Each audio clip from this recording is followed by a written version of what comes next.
अंतिम रहते की गणना इसलिए हम करते हैं क्योंकि अगर हम इसकी गणना ना करें तो हमें ये नहीं पता चलेगा कि जो लाभ या हानि हमने निकाली है वह शुद्ध है। क्योंकि जाहिर सी बात है कि अंतिम स्टॉक वो स्टॉक होता है जो माल अभी बिका ही नहीं, हमने जो खरीदा था, जो बेचा है और जो बचा रह गया है, इसका अगर अंतर नहीं निकालेंगे तो हमें शुद्ध लाभ की जानकारी मिल नहीं सकती है।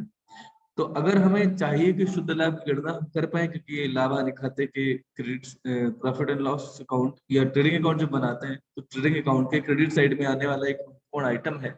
अगर इसकी सही से गणना नहीं करेंगे तो लाभ की, सकल लाभ की भी गणना नहीं हो सकती है।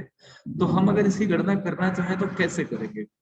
जाहिर सी बात है कि अगर मान लिया आपका किचन है, उसमें कुछ माल बचा हुआ है आज शाम को, तो आप गिनेंगे उसे। तो या तो आप माल को गिनेंगे, गिनकर उसकी गणना करेंगे, है ना। या अगर वो ऐसा है जो गिना नहीं जा सकता है, जैसे चावल है तो चावल के दाने गिन नहीं सकते, तो उसे तोल करके, या कभी कभी अगर वो द्रव है तो उसे नाप करके, जैसे लीटर में है तो उसे नाप करके उसकी लिस्ट बनाएंगे अलग अलग। ठीक है। और जो भी वस्तु होगी उसका जितना भी माप आएगी उसको उसके मूल्य उसके सामने लिख देंगे। जैसे मात्रा लिख दी, इतनी इतनी मात्रा बचा है, और इसका जो मूल्य था जिसपे हमने उसे खरीदा था, या जो उसका बाजार मूल्य है, उन दोनों में से जो कम मूल्य होगा, ध्यान रखिएगा, क्लोजिंग स्टॉक का मूल्यांकन लागत मूल्य और बाजार मूल्य दोनों में से जो कम होता है उस पर करते हैं। ये हम बहुत शुरुआत से, बचपन से ही पढ़ते चले आ रहे हैं। आई मीन जब से क्लास शुरू किया है अपने कॉमर्स का, तब से आप ये सुनते आए ना कि क्लोजिंग स्टॉक का मूल्यांकन कैसे करते हैं, लागत मूल्य और बाजार मूल्य दोनों में से जो कम है। तो मात्रा तो गिन लेंगे या तोल लेंगे या नाप लेंगे, नाम लिखेंगे वस्तु का, उसकी मात्रा लिख देंगे और उसका जो भी मूल्य होगा वो लिख देंगे।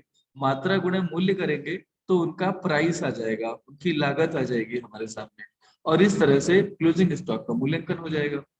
इसमें कोई गड़बड़ है, किसी को कोई दिक्कत है? ये सामान्य है, कॉमन सेंस की बात है, ऐसे ही तो करते हैं हम।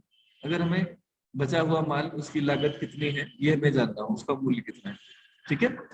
सारी सूचियों को जितनी भी लिस्ट आएंगी सबको जोड़ लेंगे तो हमें पता चल जाएगा कि अंतिम रहतिया का कुल मूल्य कितना है। ठीक है। रहतिये की गणना हम उसी जिम्मेदार कर्मचारी को देंगे जिससे हमें पता है कि ये कोई छल कपट नहीं करेगा और कोई गलती भी नहीं करेगा, भूल से भी कोई भूल नहीं करेगा। ठीक है। कुछ नियम है। पहला नियम मैंने अभी आपको बताया, रहतिये का जो मूल्य होगा वो लागत मूल्य या बाजार मूल्य, इन दोनों में से जो भी कम होगा उसी को चुना जाएगा। क्या ये बात क्लियर है? ठीक है।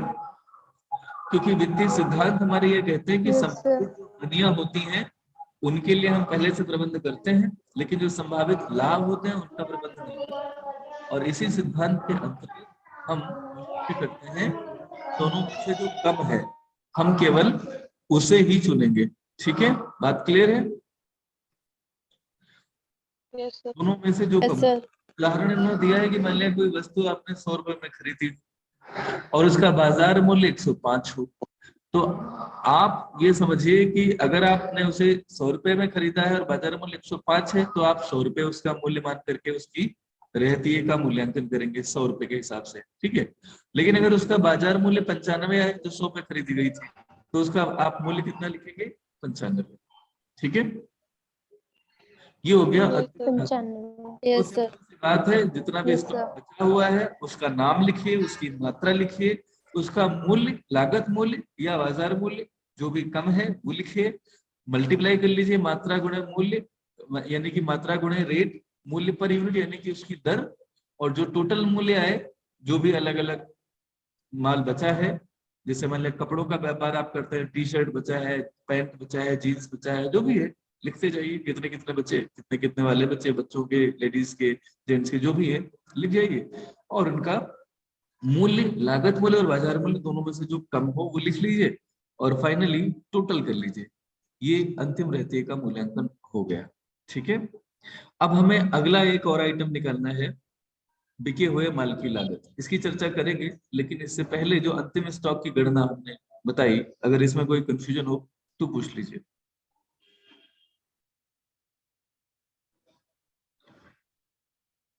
आगे बढ़े।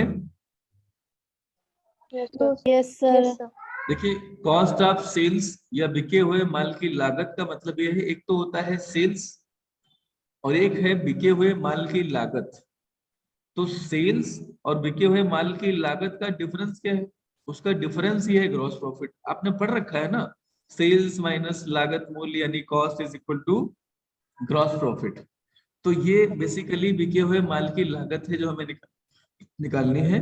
अगर ये आपको पता हो जाए तो सेल्स प्राइस में से अगर आप कॉस्ट ऑफ सेल्स घटा देंगे तो आपको पता चल जाएगा कि लाभ कितना हुआ। तो अब हमें निकालना है अगर कॉस्ट ऑफ सेल्स, तो कैसे निकालेंगे? ठीक है, इसके लिए एक उदाहरण हमारे सामने है।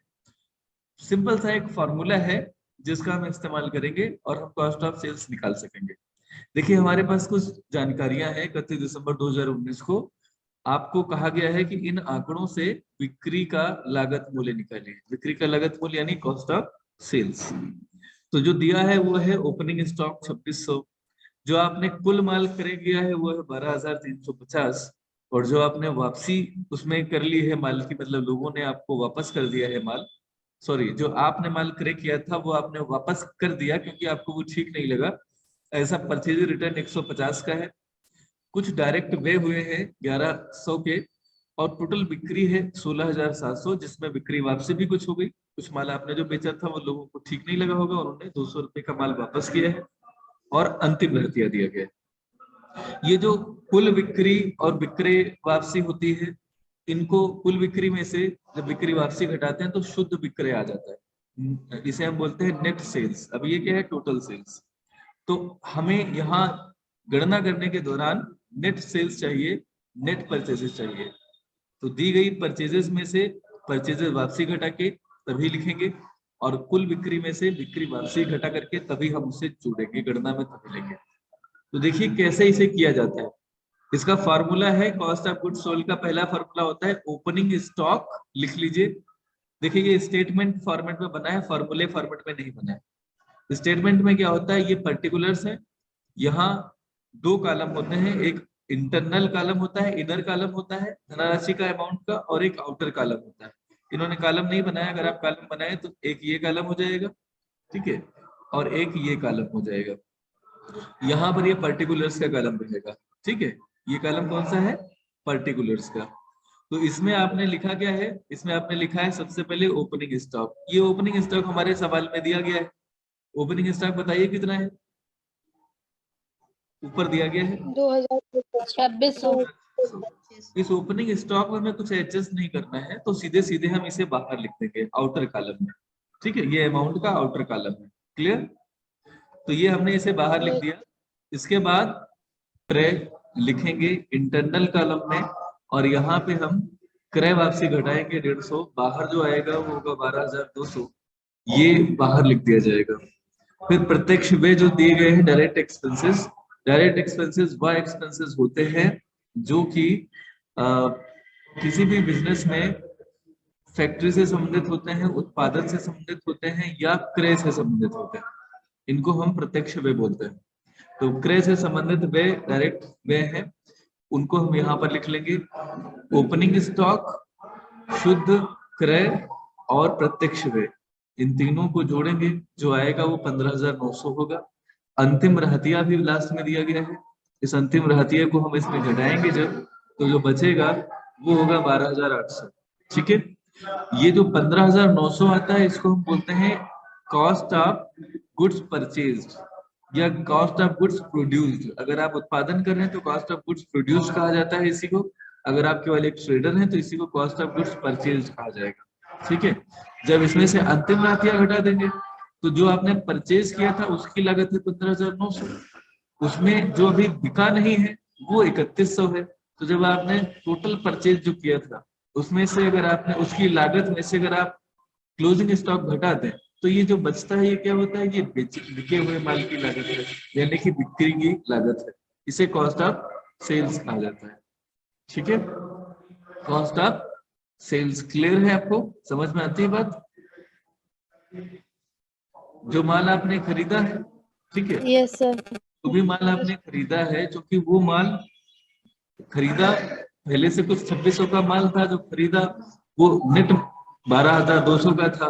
उसमें से कुछ खर्चे हुए 11,100 खर्चे हुए, इन तीनों को मिला लिया opening stock, net purchases plus direct expenses, तो आपकी कुल लागत आ गई खरीदे हुए माल की।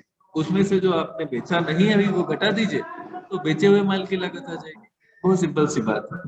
अब ये जो स्टॉक बचा रह जाएगा क्लोजिंग स्टॉक, इसके लिए इसको आप साल के आखिर में ट्रेडिंग अकाउंट के क्रेडिट साइड में ट्रांसफर करते हो, तो ये जनरल एंट्री की जाती है। Stock account debit to trading account. यहाँ लिखा स्टॉक अकाउंट जाता है, लेकिन हम वहां खाते में ट्रेडिंग अकाउंट में क्लोजिंग स्टॉक लिख देते हैं। ठीक है, लिखा जाना चाहिए वही बाई स्टॉक, ठीक है, लेकिन क्लोजिंग स्टॉक परंपरा में है कि प्रैक्टिस में है कि closing stock by closing stock करके ट्रेडिंग अकाउंट में लिखा जाता है। दरअसल इसी जनरल एंट्री की वो पोस्टिंग होती है। क्या ये बात क्लियर है? कुछ लोग ऐसे हैं जो इसको ट्रेडिंग अकाउंट में ट्रांसफर नहीं करते हैं, कुछ लोग इसको परचेजेस से घटा देते हैं। ठीक है, बात वही है कि अगर आप शुरुआत से ही मान लें कि हमने ये खरीदा ही नहीं था, तो उन्होंने क्या करना है कि वो stock account debit to purchase account कर देते हैं। चाहे आप क्रेडिट साइड में दिखाएं ट्रेडिंग अकाउंट के, जैसे ऊपर का अगर फॉर्मेट आप देखें ट्रेडिंग अकाउंट का, आपने इधर जब दिखाया है क्लोजिंग स्टॉक में, तो ये सेल्स में क्लोजिंग स्टॉक जुड़ेगा और इसका जो टोटल आएगा उसी टोटल में से इधर के ये सारे डेबिट साइड वाले आइटम घटाए जाएंगे। तो या तो आप इसे क्रेडिट साइड में दिखाइए और या आप परचेजेस में से घटा दीजिए। बात वही है। इधर अगर क्लोजिंग स्टॉक में घटेगा, जुड़ेगा, मान लेते हैं क्रेडिट साइड में ये जुड़ा, तो क्रेडिट साइड का टोटल बढ़ा देगा। और अगर इधर आप दिखाते हैं तो ये डेबिट साइड का जो टोटल है उसको घटा देगा ऑलरेडी। यानी इम्पैक्ट वही आएगा प्रॉफिट पे, जो कि परचेज से घटाने से आएगा क्लोजिंग स्टॉक का, या क्रेडिट साइड में क्लोजिंग स्टॉक अलग से दिखाने से आएगा। परंपरा में ज्यादातर यही है कि क्लोजिंग स्टॉक क्रेडिट साइड में अलग से दिखाया जाता है। जब हम क्लोजिंग स्टॉक को परचेज से घटा के दिखाते हैं, तो जाहिर सी बात है ऐसी स्थिति में ये इधर नहीं दिखाया जाएगा। ठीक है, और ऐसी स्थिति में आप चूंकि इसकी ये एंट्री कर चुके होंगे जो आप नीचे देख रहे हैं stock account debit to purchases account, तो फिर इसे आप केवल और केवल आर्थिक चिट्ठे के संपत्ति पक्ष में दिखाएंगे, फिर इसे ट्रेडिंग अकाउंट में शो करने की आवश्यकता नहीं होगी। ठीक है, अगर ऊपर वाली एंट्री करते हैं तो क्लोजिंग स्टॉक दो जगह दिखाया जाएगा, एक तो यही ट्रेडिंग अकाउंट के क्रेडिट साइड में और दूसरा आर्थिक चिट्ठे के संपत्ति पक्ष। लेकिन अगर नीचे वाली एंट्री करते हैं, परचेज घटा के दिखाते हैं, तो फिर इसे ट्रायल बैलेंस में ही शो कर दिया जाएगा, अलग से एडजस्टमेंट में नहीं दिखाना होगा। ये मान लिया जाएगा कि स्टॉक की आप एंट्री कर चुके हैं, तो ये ट्रेडिंग अकाउंट में इसका जो बैलेंस होगा वो अपने आप जो है ये दिख जाएगा स्टॉक के रूप में। क्लियर है? क्लोजिंग स्टॉक कहाँ दिखे? ये बेसिकली वहीं दिख जाएगा तलपट में। रहतिया जब आप बना रहे होते हैं तो आपको कुछ चीजें, जैसे आपको पता था ना कि आपके स्टोर में कुछ माल रखा है, उसकी मात्रा आप लिखेंगे, उसका मूल्य लिखेंगे और मल्टीप्लाई करके लिख लेंगे। तो कौन सा माल आप नहीं गिनेंगे, ये अगर जानना हो, जो स्टोर में रखा होगा फिर भी आप उसे क्लोजिंग स्टॉक की गणना करते समय नहीं गिनेंगे, वो कौन सा है उसे सुन लीजिए। रहतिया सूची बनाते समय पहले तो आप वह माल बेसिकली नहीं गिनेंगे जो माल क्रय किया हुआ है, आपने खरीदा तो है लेकिन अभी तक आपने उसकी एंट्री क्रय वही में नहीं की। तो जो माल की अभी एंट्री नहीं हुई है, भले वो आपके स्टोर में रखा हुआ, आप उसको क्लोजिंग स्टॉक की गणना करते समय गिनेंगे नहीं। ठीक है, मतलब उसे कैलकुलेशन में नहीं लिया जाएगा जिसकी एंट्री नहीं हुई। जनरल में या क्रय वही में कहीं पे भी अगर उसकी एंट्री नहीं हुई है तो उसका लेखा नहीं होगा। क्या ये बात क्लियर है? कोई माल आप बेच चुके हो लेकिन अभी आपने उसको अपने यहाँ से भेजा नहीं है, मतलब माल की पैकिंग करके आपने उसे भेजा नहीं है, लेकिन वो बेच चुके हैं, तो जो भी माल आपको आपको पता है कि आप बेच चुके हैं और इसे अभी पैक करके भेजना है, तो भले वो आपके यहाँ अभी रखा हुआ है, आप उसकी भी गणना नहीं करेंगे, क्योंकि वो आपको बेचा जा चुका है, उसे आपको अपने विक्रेता को, अपने क्रेता को भेजना ही है, तो आपका स्टॉक नहीं रहा क्योंकि वो बिक चुका है। क्लियर? तो जो माल बिक चुका है, अभी क्रेता के पास भेजा नहीं जा चुका है, उसे नहीं जोड़ेंगे। तीसरा, जो माल क्रेताओं द्वारा वापस कर दिया गया है, मतलब आपने किसी को माल बेचा था, उसने आपको वापस कर दिया।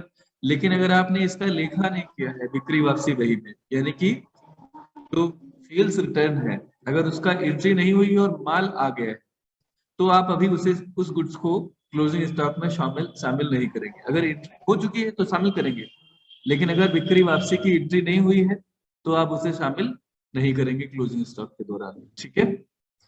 अन्य लोगों का माल जो किसी कारण व्यापारी के पास यस सर। मान लिया आपका कोई पड़ोसी था, उसकी दुकान बंद हो चुकी थी, उसने कहा यार हमारे ये गुड्स रख लो, सुबह हम ले लेंगे। अब आप, वो तो चला गया, इमरजेंसी में था, और आप बैठे हैं और आपने अपने क्लोजिंग स्टॉक में उसका माल जोड़ लिया, तो ये तो गलत होगा, वो आपका थोड़ी माल है। तो किसी अन्य व्यक्ति का माल अगर आपके गोडाउन में रखा है तो आप उसे भी नहीं जोड़ेंगे। उस माल की सूची आपको अलग से बना लेनी होगी जो किसी कारण से खराब हो गया है, जो पूरे मूल्य पर बेचा नहीं जा सकता, यानी कि कोई डिफेक्टिव अगर पीस है तो उसे भी आप क्लोजिंग स्टॉक में एज इट इज शामिल नहीं करेंगे। उसे आप उसी मूल्य पर शामिल करेंगे जिस मूल्य पर वह डिफेक्शन के बाद बेचा जा सकेगा। यानी उसको आप पूरे मूल्य पर नहीं लिखेंगे, उसकी सूची अलग से बनाएंगे और फिर आप उसे क्लोजिंग स्टॉक में शामिल करेंगे। क्लियर है? Yes sir. क्लोजिंग स्टॉक के कई रूप पढ़े थे, उनको एक बार यहाँ पे एक्सप्लेन किया गया है। कच्चे माल का रहतिया आप सभी को पता है कि जो भी प्रोडक्ट आप बनाते हैं उसके प्रोडक्शन में जो रॉ मटेरियल लगता है, कच्चा माल वही कहलाएगा। जैसे एक कपड़ा मिल है तो उसके लिए रुई या जो सूत का स्टॉक होता है वो कच्चा माल है। ये बात क्लियर है ना? अगर कोई फ्लोर मिल है तो उसके लिए गेहूं जो होगा, व्हीट जो होगा, वो कच्चा माल होगा। ऐसे ही अलग अलग प्रोडक्शन हाउसेस के लिए, ये प्रोडक्शन यूनिट्स के लिए कच्चा माल अलग अलग होगा as per finished goods. Okay. अर्ध निर्मित माल वही होता है जो माल अभी निर्माण कार्य प्रारंभ हो चुका है लेकिन अभी पूरी तरह से फिनिश नहीं हुआ है। अपूर्ण माल इसे कह सकते हैं, अर्ध निर्मित माल कह सकते हैं।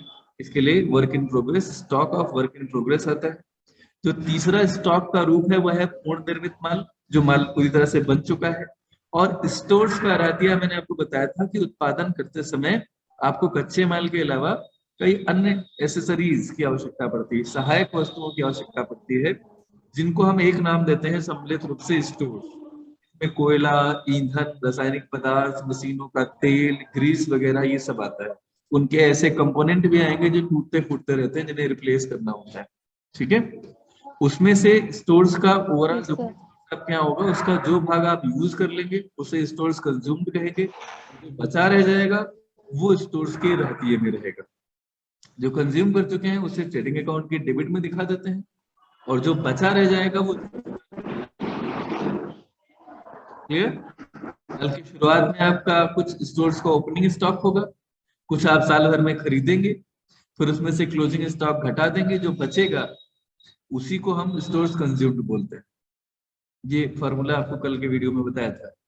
तो माल का लागत मूल्य अगर आपको ज्ञात करना हो तो आपको ये भी पहले से बताया जा चुका है। कोई भी माल आप खरीदते हैं तो माल को गोदाम तक लाने का खर्चा भी उसकी लागत का हिस्सा होता है।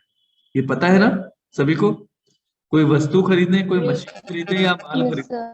माल की लागत अगर आपसे कोई पूछेगा तो आप उसकी जो कीमत आपने चुकाई है, price plus cost of bringing that goods into your godown, okay, उसे आपके गोडाउन में लाने की भी लागत।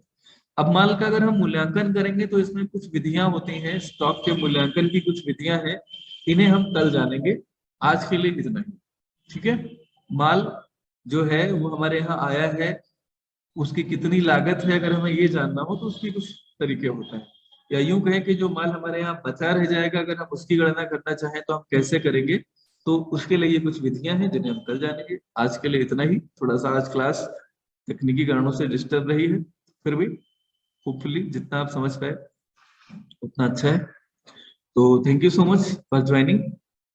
इसके बाद में इकोनॉमिक्स की क्लास ज्वाइन करेंगे सब बच्चे।